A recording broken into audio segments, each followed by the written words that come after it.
The the Zoom account I have has a Yep. 40 minute limit. Oh, okay. So when we get cut off at 40 while we're chatting and catching up, uh, Yeah. that's what will happen later. Okay. Okay. All right. Right.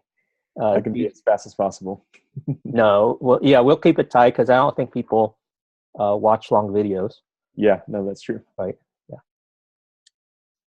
DJ Chuang here, author of MultiAsian.Church, and I want to be featuring and sharing with you real life stories of pastors and churches that are being planted by Asian Americans that are reaching a multi-ethnic community. So today I'm joined with Daniel Yang, who is the pastor of Trinity Life up there in Canada.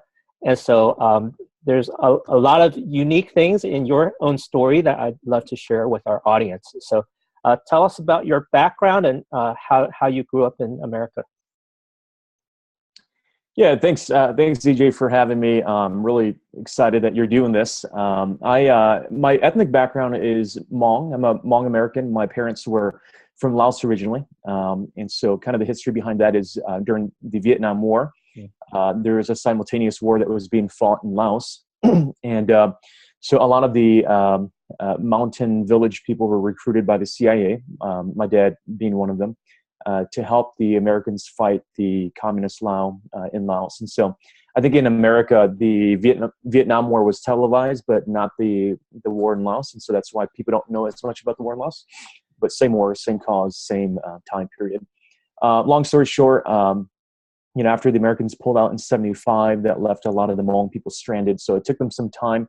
A lot of them ended up going to Thailand as refugees. And then, once the war kind of settled down, Americans began bringing Hmongs and other Southern Vietnamese, other ethnicities to the United States. And so my parents were in the refugee camps for about 4 years, almost 5 years, before they came to Illinois.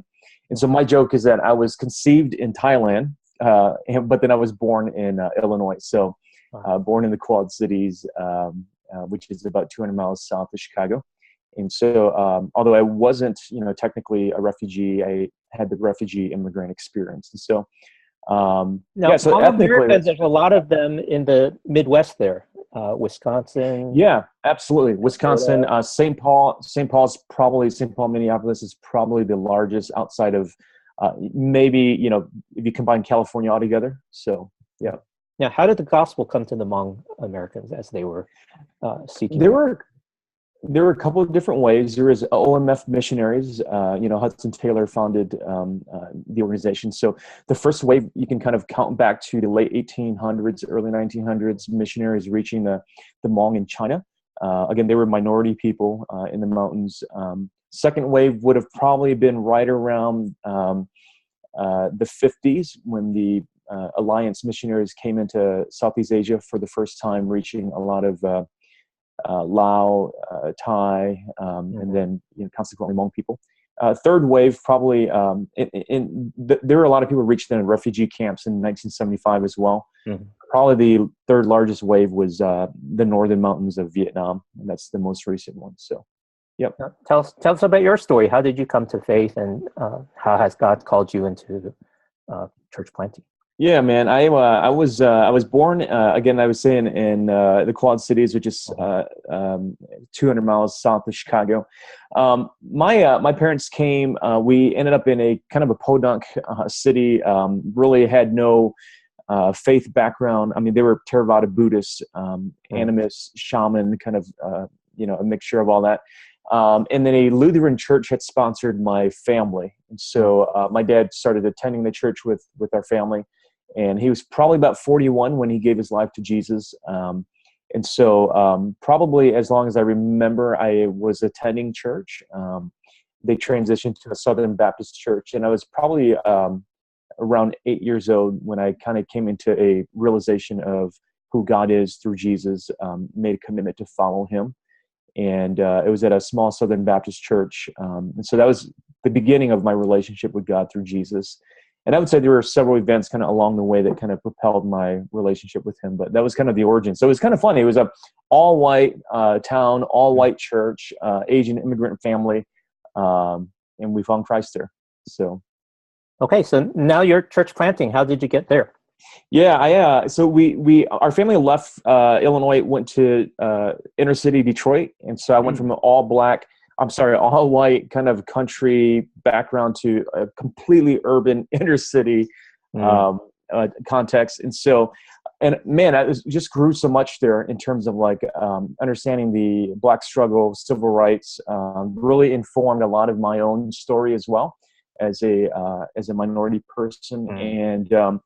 And so I went to one of the most dangerous high schools in North America, and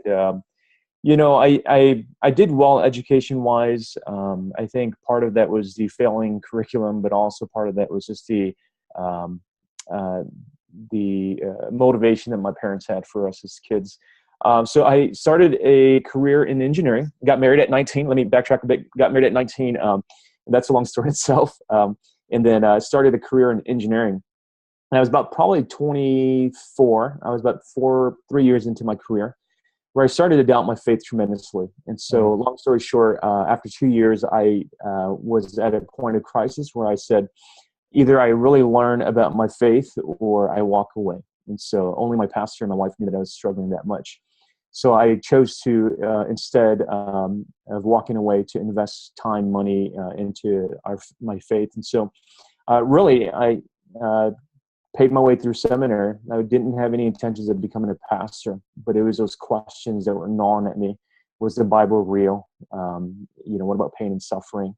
What about other religions? And so that became the basis for me kind of having a resurgence in faith. And then I realized after 2 years of that, that the Lord was using that more to not just build up my own faith, but to kind of be a bridge to others who struggle in the same way. And so I thought that maybe we were going to go into overseas missions, and then we learned about church planting in North America. And at that point, I understood, my immigrant experience had such a big part of me being able to connect to people of other backgrounds. My struggle with the intellectual side of faith became a big part of why I wanted to reach those who struggle with faith as well. So that became like the perfect storm for us to kind of think of ourselves as missionaries in North America. And church planting seemed to fit that the best. And so I was planning a church in Detroit. Long story short, was in Southern California for a church planting assessment. The Holy Spirit clearly said, wait. And my wife and I, we were, I wouldn't say we were confused, but, life basically came to a halt for us because we had put so much into potentially planning this church. But it all made sense because that same day I got an email from a mentor of mine. His name is Bob Roberts, Jr. He pastors a church in Fort Worth, Texas. And he sent me an email and said, hey, I don't know what you've been up to, but would you consider coming down to Dallas and getting mentored? We'll send you out to plant a church. And so it was one of those moments where it's like, you wake up every morning, you choose a cereal that you think you're in control of your life. And then God does something like that. And it reminds you that, man, God is really in control. So we kind of looked at each other. We were still in Southern California. We looked at each other and we said, you know what?